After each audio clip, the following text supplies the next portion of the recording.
প্রিয় দর্শক, আসসালামু আলাইকুম। আরিফাস ফুড ভিলেজের আজকের আয়োজনে আপনাদের জন্য থাকছে খুবই সহজ একটি মিষ্টির রেসিপি। আজ আমি 10 টাকার মিনি গুঁড়া দুধের প্যাকেট দিয়ে পারফেক্ট বেবি সুইট তৈরি করব। যে কোনো ডেজার্ট আইটেম ডেকোরেশন করার জন্য এই বেবি সুইটের প্রয়োজন হয়। আমরা এই মিষ্টিটা বাইরের দোকান থেকে কিনে আনি, তবে আপনি চাইলে আমার এই রেসিপি ফলো করে বেবি সুইট ঘরেই তৈরি করে নিতে পারেন। আশা করছি আমার আজকের এই রেসিপিটি আপনাদের কাছে ভালো লাগবে। বেবি সুইট তৈরি করার জন্য আমি এখানে 10 টাকার 2টি মিনি গুঁড়া দুধের প্যাকেট নিয়েছি। এবার আমি এই প্যাকেটের মাথার অংশটা কেটে নিব এবং গুঁড়া দুধটা আমি একটা বাটিতে নিয়ে নিব। আমি এখানে 2 প্যাকেট দুধই নিয়ে নিলাম। এখানে 1/3 কাপ পরিমাণ গুঁড়া দুধ আছে। এবার আমি এখানে ময়দা দিয়ে দিব 1/3 কাপ পরিমাণ। এখানে গুঁড়া দুধ ও ময়দাটা সমপরিমাণ হতে হবে। এরপর আমি এখানে বেকিং সোডা নিয়েছি। এখানে অবশ্যই বেকিং সোডা নিতে হবে, বেকিং পাউডার না। আমি এখান থেকে 1 চিমটি পরিমাণ বেকিং সোডা নিয়ে নিব। দেখুন, আমি কিন্তু 1 চিমটি পরিমাণ বেকিং সোডা নিয়েছি। এবার আমি এই শুকনো উপাদানগুলো হাত দিয়ে খুব ভালোভাবে মিশিয়ে নেব। ভালোভাবে মিশিয়ে নেওয়ার পর আমি এখানে দিয়ে দিব 1 চা চামচ পরিমাণ ঘি। হাতের কাছে ঘি না থাকলে বাটারও দিতে পারেন, তবে কোনোভাবে এখানে তেল দেওয়া যাবে না। তেল দিলে কিন্তু মিষ্টিটা ভালো হবে না। আমি ঘিয়ের সাথে এই শুকনো উপাদানগুলো হাত দিয়ে খুব ভালোভাবে মিশিয়ে নেব। সব কিছু ভালোভাবে মিশিয়ে নেওয়ার পর আমি হাতে কিছুটা শুকনো উপকরণ নিয়ে এরকম দলা পাকিয়ে নিব। দেখুন, যদি এরকম দলা পাকিয়ে যায় তাহলে বুঝবেন এই শুকনো উপাদানগুলো সঠিকভাবে মাখানো হয়েছে। এবার আমি এখানে একটা ডো বানিয়ে নিব।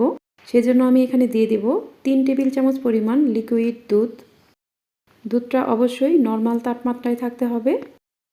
আমি প্রথমে এখানে 3 টেবিল চামচ পরিমাণ লিকুইড দুধ দিয়ে দিলাম। পরবর্তীতে প্রয়োজন পড়লে আমি এখানে আরও কিছুটা লিকুইড দুধ অ্যাড করব। মেখে নেওয়ার পর আমার মনে হচ্ছে এখানে আরও কিছুটা দুধ লাগবে। আমার কাছে ডোটা একটু শক্ত মনে হচ্ছে। এই ডোটা একটু আঠালো হতে হবে। আমি এখানে আরও 1 চা চামচ পরিমাণ লিকুইড দুধ দিয়ে দিব। আমি এই ডোটা খুব ভালোভাবে মেখে নেব। আপনাদের কাছে ডোটা যদি খুব বেশি শক্ত মনে হয় তাহলে আপনারা এখানে আরও 1 চা চামচের মতো লিকুইড দুধ দিয়ে দিতে পারেন। দেখুন, ডোটা এরকম আঠালো হবে। এখানে একটা গুরুত্বপূর্ণ টিপস হলো, এই ডোটা খুব বেশি মথা যাবে না। খুব বেশি মথে নিলে পরবর্তীতে মিষ্টিটা শক্ত হয়ে যেতে পারে। আমি এবার এই ডোটাকে ঢেকে রাখব 5 মিনিটের জন্য। ফিরে আসছি 5 মিনিট পর। 5 মিনিট পর আমি ঢাকনাটা খুলে নিলাম। আমি হাতটা ক্লিন করে নিয়েছি এবং হাতে ঘি মেখে নিয়েছি। দেখুন, ডোটা কিন্তু একদম সেট হয়ে গেছে। এর আঠালো ভাবটা একদমই নেই।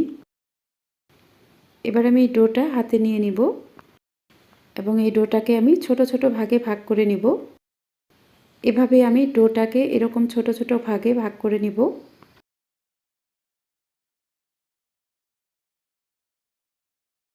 আমি সবগুলি ডোই ছোট ছোট করে ভাগ করে নিয়েছি। এবার আমি 1 ভাগ ডো হাতে নিয়ে 2 হাতের সাহায্যে এরকম মিষ্টির শেপ দিব।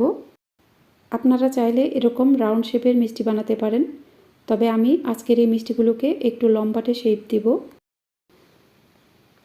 দেখুন, মিষ্টিটাকে আমি লম্বা শেপ দিয়ে বানিয়ে নিলাম। এভাবেই আমি প্রত্যেকটা মিষ্টি বানিয়ে নিব।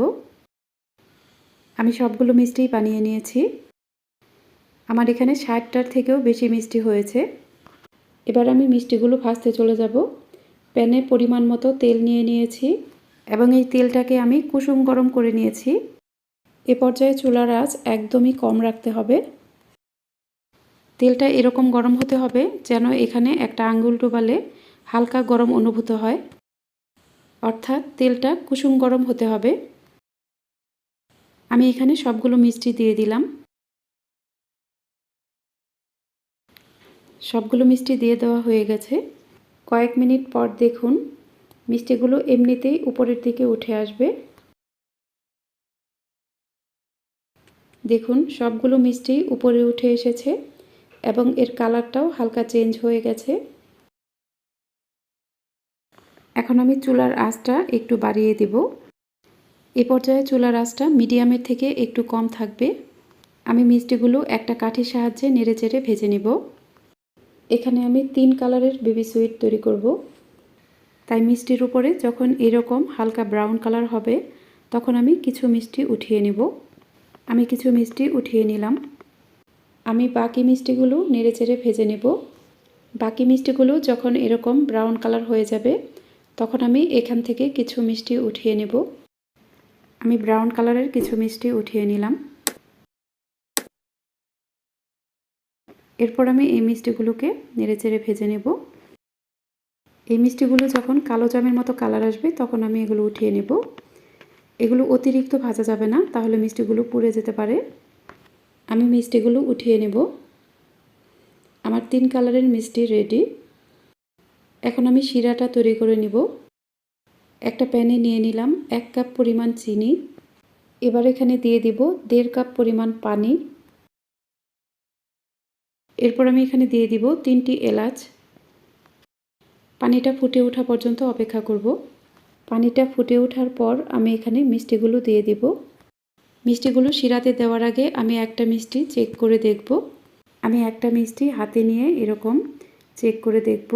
যদি দেখেন মিষ্টিটা হাতে নেওয়ার পরে এখানে খুব বেশি গরম অনুভূত হচ্ছে না, একদম কুসুম গরম অবস্থায় আছে, তাহলে বুঝবেন ঠিক আছে। এই ফুটন্ত শিরাতে কোনোভাবেই বেশি গরম মিষ্টি দেওয়া যাবে না, তাহলে মিষ্টিগুলো চুপসে যাবে। তাই মিষ্টিগুলো যখন একদম হালকা কুসুম গরম থাকবে সে পর্যায়ে মিষ্টিগুলো শিরাতে দিতে হবে। আমি আবারও বলছি, মিষ্টিগুলো একটু বেশি গরম হলে এগুলো শিরাতে দেওয়া যাবে না, তাহলে মিষ্টিগুলো চুপসে যেতে পারে। তাই অবশ্যই একদম হালকা কুসুম গরম মিষ্টি শিরাতে দিতে হবে।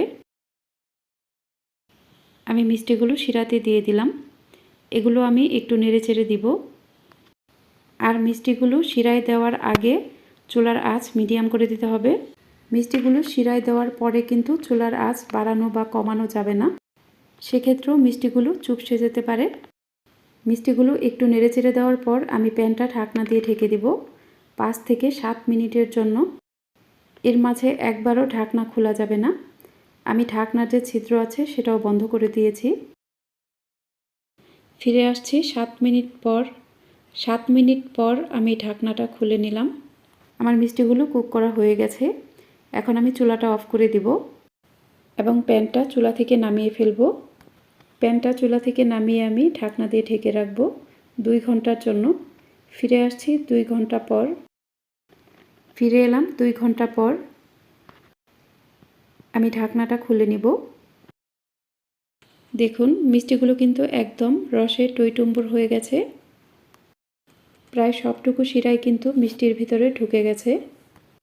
মিষ্টিগুলো সাইজে অনেকটা বড় হয়ে গেছে। আমি একটা মিষ্টি ভেঙে এর ভেতরটা আপনাদের দেখিয়ে দিচ্ছি। দেখুন মিষ্টিটা কতটা নরম হয়েছে।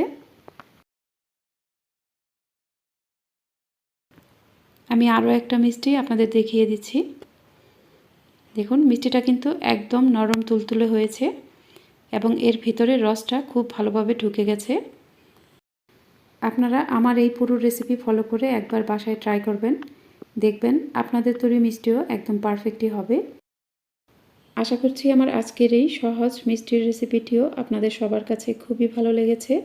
যদি ভালো লাগে তাহলে অবশ্যই আমার চ্যানেলটি সাবস্ক্রাইব করে পাশে থাকা বেল আইকনটি প্রেস করে দিবেন।